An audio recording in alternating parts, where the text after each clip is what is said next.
छात्रों नमस्ते। पूजा विद्यालय में मैं आपका हार्दिक स्वागत करती हूँ। कक्षा 6 विषय हिंदी द्वितीय सत्र में हम पहली कविता पढ़ेंगे। इतनी शक्ति हमें देना दाता। वह प्रार्थना काव्य है, अभिलाष है। आप सबने वह काव्य तो प्रार्थना काव्य स्कूल में वो सुनाई होगा। वह बहुत अच्छा प्रार्थना काव्य है। यह प्रार्थना काव्य में क्या बताया है? इस कविता में कवि ने ईश्वर से प्रार्थना करते हैं कि हम सब लोग अच्छाई के रास्ते पर चले। भूल कर भी हमारे से कोई भूल कर भी कोई गलती न हो। हमारे मन में किसी का बदला लेने की भावना पैदा न हो। यह एक प्रार्थना काव्य है। प्रार्थना काव्य में क्या कहना चाहता है? ईश्वर को प्रार्थना करना चाहती है, प्रभु को, हे भगवान, किसी भी परिस्थिति में किसी से कोई भूल न हो, सबका जीवन उदात बने, ऐसी मंगल कामना की। कोई भी विकट परिस्थिति में भूल कर भी किसी से गलती न हो। हमारा मन में किसी का बदला लेने की भावना भी न होने। हमें किसी के प्रति बैर भावना या बदला लेने की भावना मन में न रहकर सभी का जीवन मधुवन बने, ऐसी भावना व्यक्त करते। हमें पाने की नहीं, देने की, किसी को कुछ देने की इच्छा हुए, ऐसी भावना प्रकट हुई। अगर सब लोग आपस में अपनी अपनी खुशियों बांटना सीख ले तो यह धरती पर सचमुच मधुवन बन जाएंगी। ऐसी भावना इस काव्य में बहुत अच्छी तरह से व्यक्त की है। उसकी मैं जानकारी देती हूँ। पहले मैं काव्य का गान करती हूँ। छात्रों ध्यान से सुनिए। इस काव्य तो क्लास में प्रार्थना में तो आपने सुना ही होगा। गान करती हूँ, ध्यान से सुनिए। इतनी शक्ति हमें देना दाता, मन का विश्वास कमजोर होना। हम चले नेक रास्ते पे, हमसे भूल कर भी कोई भूल होना। इतनी शक्ति हमें देना दाता, मन का विश्वास कमजोर होना। दूर अज्ञान के हो अंधेरे, तू हमें ज्ञान की रोशनी दे। हर बुराई से बचते रहे हम, जितनी भी दे भली जिंदगी दे। बैर होना किसी के किसी से, भावना मन में बदले की होना। हम चले नेक रास्ते पे, हमसे भूल कर भी कोई भूल न होना। हम न सोचे हमें क्या मिला है, हम यह सोचे किया क्या है अर्पण। फूल खुशियों की बाटे सभी को, सबका जीवन भी बन जाए मधुवन। अपनी करुणा का जल तू बहा के, कर दे पावन हर एक मन का कोना। हम चले नेक रास्ते पे, हमसे भूल कर भी कोई भूल न होना। हम अंधेरे में है रोशनी दे, खो न दे खुद को ही दुश्मनी से। हम सजा पाए अपने किए की, मौत भी हो तो सहले खुशी से। कल जो गुजरा है फिर से न गुजरे, आने वाले कल ऐसा न होना। हम चले नेक रास्ते पे, हमसे भूल कर भी कोई भूल न होना। हर तरफ जुल्म है बेबसी है, सहमा सहमा शहर आदमी है। पाप का बोझ बढ़ता ही जाए, जाने कैसे ये धरती थमी है। बोझ ममता से तू ही उठा ले, तेरी रचना का ही अंत होना। हम चले नेक रास्ते पे, हमसे भूल कर भी कोई भूल न होना। इतनी शक्ति हमें देना दाता, मन का विश्वास कमजोर होना। मैं शब्दार्थ समझाती हूँ। विश्वास यानी कि भरोसा, किसी पर हमें भरोसा रखना चाहिए नहीं। नेक ईमानदार, ईमानदार व्यक्ति बनना चाहिए। रोशनी प्रकाश उजाला। बेबसी लाचारी। जुल्म यानी कि अत्याचार, इस जमाने में सब जगह अत्याचार ही हो रहा है। बलि यानी कि मेरी जिंदगी अच्छी बनना। अर्पण यानी कि समर्पित करना, किसी के लिए मैं कुछ समर्पित करना चाहती हूँ, ऐसा कह सकते हैं ना। मधुवन यानी कि उपवन बगीचा। पावन यानी कि पवित्र। सहमासा यानी कि डरा हुआ, डरा हुआ व्यक्ति दिखाई देता है ना, कोई भी कार्य में उसको नुकसान हुआ तो वह व्यक्ति आपको डरा हुआ दिखाई देता है। अब मैं इस काव्य का भावार्थ सरल शब्दों में समझाती हूँ, छात्रों ध्यान से सुनिए। इतनी शक्ति हमें देना दाता, मन का विश्वास कमजोर होना। हे दाता, हे ईश्वर, तू हमें इतनी ताकत दे, इतनी शक्ति दे कि तुझ पर मेरे मन का भरोसा कभी कम न हो।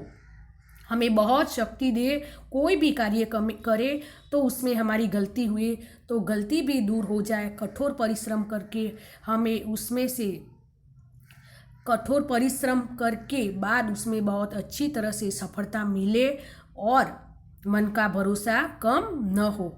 हम चले नेक रास्ते पे, हमसे भूल कर भी कोई भूल होना। हम हमेशा हमें अच्छा ही, नेक यानी कि अच्छा ईमानदार, हम सब काम ईमानदारी से करें। हमेशा अच्छा ही, अच्छे और ईमानदारी के रास्ते पर हमें काम करें। भूल कर भी हमसे कोई गलती न हुए, कोई भी कार्य करे उसमें हमें सफलता ही मिले। कोई भी विकट समस्या का हम सामना करेंगे, लेकिन भूल कर भी हमारे हाथ से कोई गलती न हुए। मन का विश्वास भी कमजोर न हो। दूर अज्ञान के हो अंधेरे, तू हमें ज्ञान की रोशनी दे। हे ईश्वर, तू हमें ज्ञान का प्रकाश दे।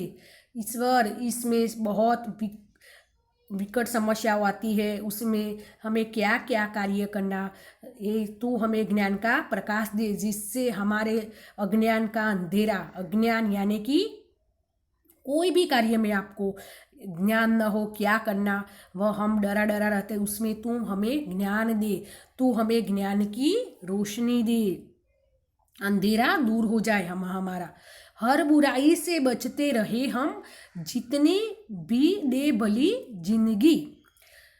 तू हमें जितनी भी जिंदगी दे वह भलाई से भरी हुई दे। हमारी जिंदगी बहुत भलाई से भरी हुई हो ऐसी दे।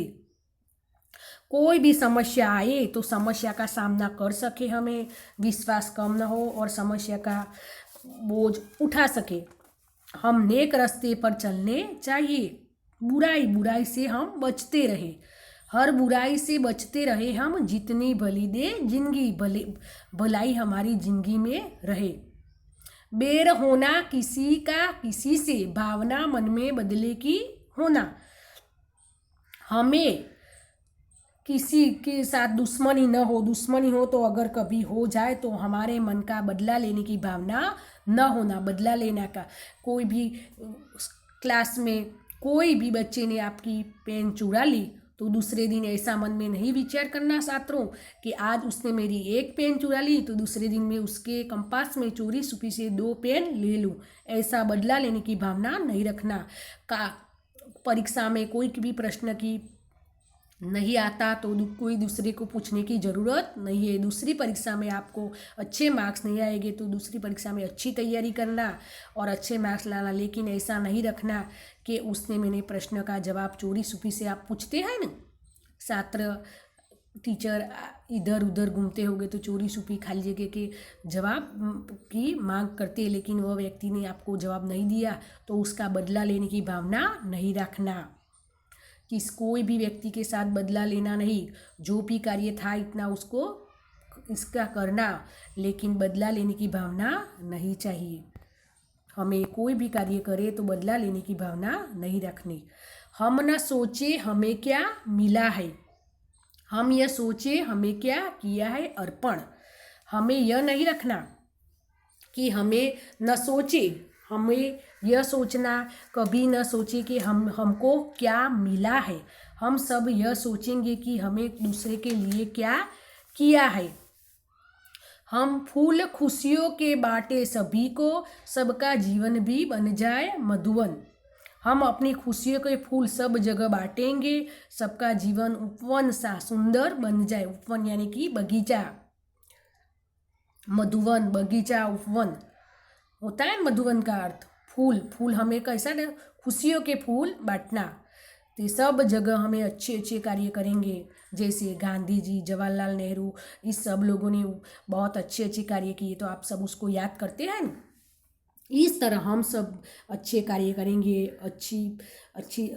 अच्छा शिक्षण लेंगे और अच्छे मार्क्स लाकर कोई पुलिस, कंडक्टर या पायलट अच्छे व्यक्ति बनना। इस तरह हम फूल खुशियों का बांट सकते हैं और जीवन भी हमारा बगीचा जैसा अच्छा बन सकता है। अपनी करुणा का जल तू बहा के, कर दे पावन हर एक मन का कोना। अपनी करुणा, तो करुणा का जल किस तरह बहा सकते हैं हम? करुणा का जल बहाकर हम सबका मन में एक पवित्र कोना बन सकते हैं। इस तरह गांधी जी, जवाहरलाल नेहरू, कल्पना चावला अवकाश यात्री बनते, इस तरह हमें भी बहुत अच्छे अच्छे कार्य करेंगे और दूसरे के मन का कोना भी पवित्र करेंगे। आपका मन का कोना तो अच्छा ही होगा। हम अंधेरे में है रोशनी दे, खो न दे खुद को ही दुश्मनी से। हे ईश्वर, हमें अज्ञान के अंधेरे, हमें कोई भी कार्य में गलती हुई हो, कोई भी कार्य में हमें अच्छे रास्ते पर चलने का विचार ना आए, तो अंधेरे में हमें रोशनी दे, हमें प्रकाश दे, तू हमें ज्ञान की रोशनी दे, खो न दे खुद को ही दुश्मनी से। हम एक दूसरे से दुश्मनी कर कर आपको मिटा न डाले, हम एक दूसरे के प्रति दुश्मनी न करें। पहले के ज़माने में भारत पाकिस्तान का युद्ध चल रहा था, इस समय एक दूसरे के साथ दुश्मनी हो रही थी, लेकिन वह अपना देश को छीनने के लिए, वह अपने देश को लेने के लिए चाहता, इसीलिए उसकी दुश्मनी हो रही थी। ऐसी दुश्मनी तो करना, लेकिन आपके अच्छे कार्य में कोई भी आपस में छोटी छोटी बातों में झगड़ा नहीं या दुश्मनी नहीं करना। हम सजा पाए अपने किए की, मौत भी हो तो सहले खुशी से। हमें अगर कोई गलती हुई हो या गलत काम करे हो, तो हमें उसकी सज़ा मौत से भी मिले तो हम खुशी से मंजूर कर ले। हमें कोई गलती की हो, हमारा हाथ से कोई भी गलती हुई हो, हम सब छात्रों क्लास में पढ़ते हैं और वो एक दूसरे की बात में भी झगड़ते हुए कोई हमारा हाथ से कोई छात्र को गलती हुई है, उसको कई चोट लगी हुई, ऐसा हुआ होगा, तो उसमें हमारी गलती हुई है, गलती में मौत की सज़ा मिले तो भी हमें खुशी से वह मौत की सज़ा मंजूर करनी चाहिए। ऐसा कहता है, मौत की सज़ा को किसी को मिलती भी नहीं है, लेकिन उस काव्य में ऐसे कहते हैं, आपने कोई ऐसी गलती की है तो उसकी मौत की सज़ा भी हम खुशी से सहन कर लेंगे। कल जो गुजरा है फिर से न गुजरे, आने वाले हो कल ऐसा न हो।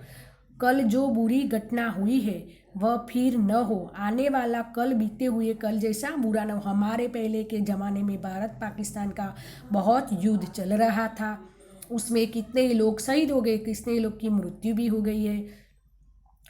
ऐसा आने वाला कल ऐसा खराब न हो, आने वाला कल अच्छा ही आना चाहिए। पहले हमारे हाथ से जो गलती हुई, जो हमें किया, वह सब कुछ गुजरा है, वो चला गया है। आने वाला कल हमारा अच्छा ही होना। हर तरफ जुल्म है बेबसी, सहमा सा हर आदमी। आज हर तरफ अत्याचार हो रहे हैं, लोग उन्हें रोकने में असमर्थ है। हर तरफ अत्याचार, इस ज़माने में तो आप सब देख ही रहे, बहुत जगह अत्याचार हो रहा है। लोगों का ऐसा मैं ज़्यादा पैसा कमा लूँ, दूसरे व्यक्ति के मैं, इस तरह जुल्म अत्याचार बहुत बढ़ रहा है। लोगों उन्हों को रोकने में भी असमर्थ है, वह समर्थ नहीं है। सहमा सा हर आदमी सहमा सा यानी कि डरा हुआ दिखाई देता है। पाप का बोझ बढ़ता ही जाए, जाने एक ऐसी धरती थमी है। इस जमाने में पाप का बोझ तो बहुत बढ़ता ही जा रहा है, लेकिन धरती यह सब कैसे सहन कर रही है? धरती सहन कर रही है। इस तरह आप भी, कोई जुल्म हो, बेबसी हो, तो वह कोई भी पाप का बोझ आए तो वह धरती की तरह तुम भी सहन कर लेना। सहन करके ही तो तुम्हें परमात्मा शक्ति देगा सहन करने की। बोझ ममता से तू ये उठा ले, तेरी रचना का अंत ही होना। वह हमें धरती माता है। धरती माता, तू अपनी ममता का बल, ममता का वो बल है, तू धरती इस बोझ उठा रही है, जिसे तेरी बनाई हुई यह दुनिया नष्ट न हो, बच जा। इसीलिए वह धरती माता पाप का बोझ उठा रही है। उसकी रचना का अंत होना नहीं चाहिए। इस तरह छात्रों, इतनी शक्ति हमें देना दाता काव्य में आपको यह कहने चाहते हैं, कोई भी विकट परिस्थिति आए तो भी कभी डरना नहीं, कठोर परिश्रम करना। धरती पर कितना पाप का बोझ बढ़ रहा है, लेकिन वह धरती ये दुनिया के पाप का बोझ उठा रही है न। नहीं उठा सके तो उसकी रचना का अंत हो सकता है। इसी तरह आपको भी कोई भी विकट परिस्थिति आए तो भी कठोर परिश्रम करना और उसमें अच्छी सफलता मिलना। कठोर परिश्रम करेंगे आप तो इसमें से सफलता मिलेंगी जरूर। आज इस काव्य का भावार्थ मैंने छात्रों उसका अभ्यास करा लिया, तो अब हम थोड़े स्वाध्याय के प्रश्नों को देखेंगे। निम्नलिखित प्रश्नों के उत्तर समझिए। पहला प्रश्न है, हमें कैसे रास्ते पर चलना चाहिए, क्यों? आपको मालूम ही होगा कि हमें कैसे रास्ते पर चलना चाहिए। हमें नेक और अच्छाई के रास्ते पर चलना चाहिए, क्योंकि उसी से हमारा जीवन में सुख और शांति मिल सके। अच्छे रास्ते पर चलना चाहिए तो ही हमारा जीवन सुखी और सुंदर बन सके। दूसरा प्रश्न, आने वाला कल कैसा होगा? आने वाला कल बीते हुए कल से अच्छा होना चाहिए। तीसरा, हम ईश्वर से कैसी जिंदगी की कामना करते हैं? हम ईश्वर से कामना करते हैं कि वह हमें जितनी भी जिंदगी दे वह भली दे। हमें जिंदगी जितनी दे वह भली अच्छी जिंदगी दे। चौथा प्रश्न, हमारे मन में कैसी भावना होनी चाहिए? आप सबको तो मालूम ही होगा कि हमारे मन में किसी के बदला लेने की भावना नहीं रखनी चाहिए। पांचवा प्रश्न, हमें किसके बारे में सोचना चाहिए? हमें किसी के बारे में सोचना चाहिए कि हमें दूसरों से क्या मिला है, बल्कि यह सोचना चाहिए कि हमें दूसरों के लिए क्या किया है। हमें दूसरों के पास से हमें कुछ मिला या नहीं मिला उसकी माहिती नहीं लेना, लेकिन हमें दूसरों के लिए क्या किया है ऐसा सोचना चाहिए। छठा प्रश्न, हमारा मन पावन कैसे बनेगा? हमारा मन जल से पावन बनेगा। हमारा मन पावन कैसे बनेगा? जल से। सातवां प्रश्न, कविता में कैसा जल बहाने की प्रार्थना की गई है, क्यों? कविता में करुणा का जल बहाने की प्रार्थना की गई है, क्योंकि उससे हमारे सबका मन पवित्र बन जाए। हमारे सबका मन पवित्र बनाने के लिए उसमें जल बहाने की प्रार्थना की गई है। आठवां, किसी की रचना का अंत नहीं होना चाहिए। ईश्वर से बनाई हुई रचना का अंत नहीं होना चाहिए। ईश्वर से बनाई हुई रचना का अंत हो जाए तो परिस्थिति विकट हो जाए। इसीलिए ईश्वर से बनी हुई रचना का अंत नहीं होना चाहिए।